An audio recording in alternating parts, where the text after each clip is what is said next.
Welcome back to BrookeNJake Make, where I'm not Brooke. And I'm not Jake. Today, we are going to be building a landing tray, kind of. thing. Yeah. For our shoe rack to drop our purse and sometimes keys on. Or wallets and... Yeah. Oh, well, I guess purse. Yeah, wallet, sorry. Yeah. Anything that might be, in our pockets that we need to drop right when we get in the door. Like candy bars. Yeah, candy bars. Do you not keep candy bars in your pocket? No, not really. Oh, we're gonna do it with spare wood too. Yes, and we're gonna challenge ourselves and try and do some dovetails.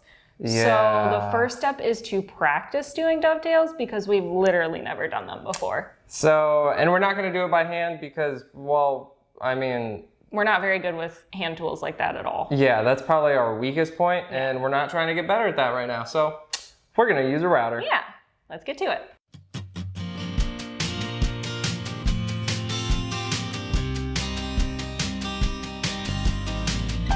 Okay, so we have a little jig, I guess, kind of set up like a clamping.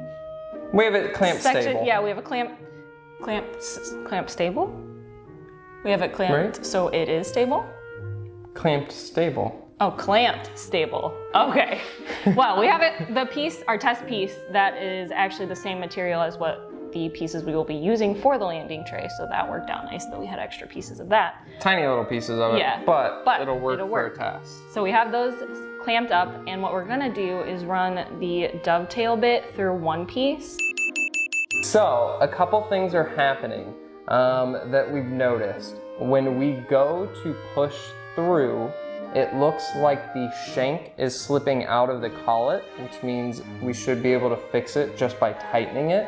But what's going on is when you're looking at the piece, it gets tapered and narrow as you go at the top, which means we go from the cutting edges cutting it to just the shank rubbing against it and burning its way through, which isn't good because then we can't get a clean piece to go fit in it. So, easy fix, tighten it. The other issue we're noticing is that when we first start, we're getting a little bit of kick to the left. And that kick is concerning because maybe we can't match it when we do our cutaways. It might be a little more difficult and it might not be as snug of a fit. So in order to keep it more flush, we might add another sacrificial piece to both the front of it and the back of it. That way the cut that grabs will grab the sacrifice and then it'll go through and be a clean straight cut all the way through. The other way to do this might be with guide rails attached to the side of the router so that it's a consistent cut each time. We're playing around with some ideas. So let's see what happens. And then we will overlay that piece on top of the other section that's gonna go with it and trace out the dovetail and then go in with a straight edge bit on the router and clean up the bottom piece. And then or at least attempt to. Yeah, hopefully they will be able to work together. We'll see how it actually goes, and you will already be watching this as I'm talking. So you will be seeing how it goes right now. Okay, so the dovetails are not working out. They ask you how you are, you just have to say that you're fine when you're not really fine, but you just can't get into it because they would never understand. We're definitely not going to be able to do them in the time frame that we have allotted ourselves to get this project done. Our skill set just isn't there at this point, but we definitely feel like we made positive progress. Yes, and we will get there someday. I think we just need a little bit more skill work and a little bit, maybe like a jig or something to make it better. Yeah, a true jig versus just trying to do something on the workbench. Because like we have the right idea, but the straight bit, like I think we got the tail bit done. Yeah. Like we would have been able to get through with that. But trying to get the bit that it connects into, or sorry, the pieces that it'll connect into, we're not able to just figure out the straight bit part. Yep. So what we're gonna do instead is do a slightly different type of joinery, and I'm not sure if you would call it a finger join. It's like one finger join that we're going to then stick a dowel through. Yeah. And hopefully that works. We're not gonna do any tests. We're just gonna go straight for it. So I was playing around with like a way to demonstrate it. And basically if your hands/fingers are the wood and you took these bottom fingers away and these top fingers away, but left those bottom fingers out, you'll then cross them over and then you stick the dowel through them. And then it'll hold them all. So I think it technically makes like a hinge joint because then it's moving.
Okay, so now that all the glue is ready to dry, we are going to... It's ready to dry?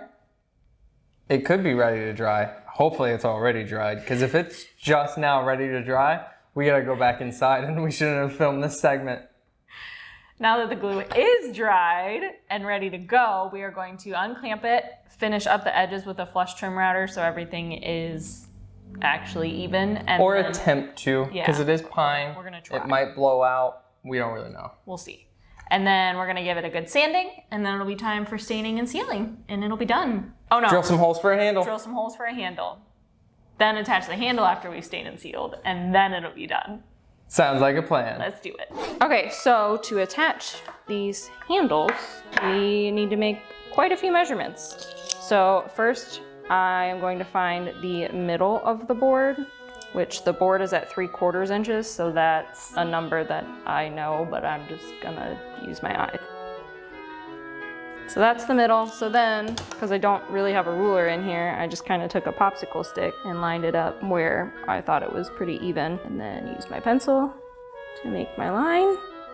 Then I need to find the middle of the board this way. So the length of this board is 7.5 inches, so that would be 3 3/4. That is the middle of my board right there. Now we measured the distance already from the middle to the center of these holes.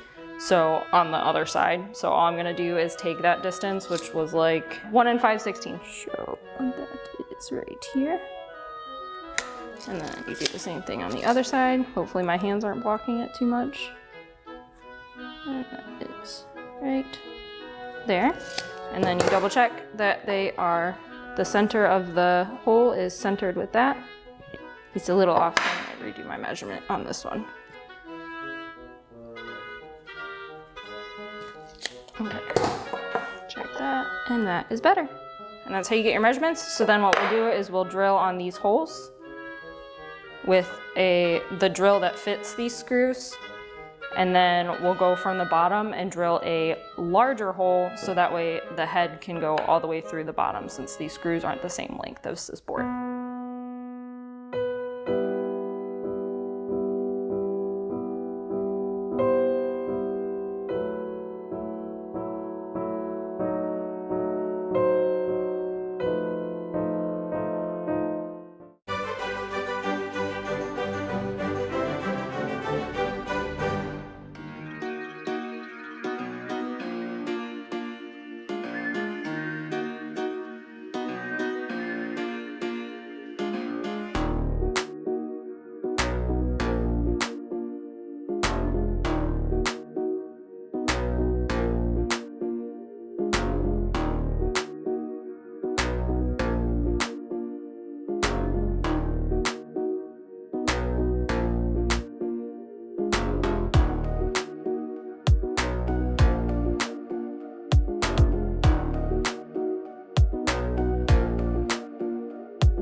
We made a box. Brooke's not here. She went to Dairy Queen.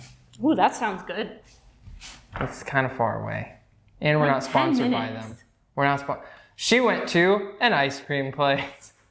We did it. We made a new entryway drop box.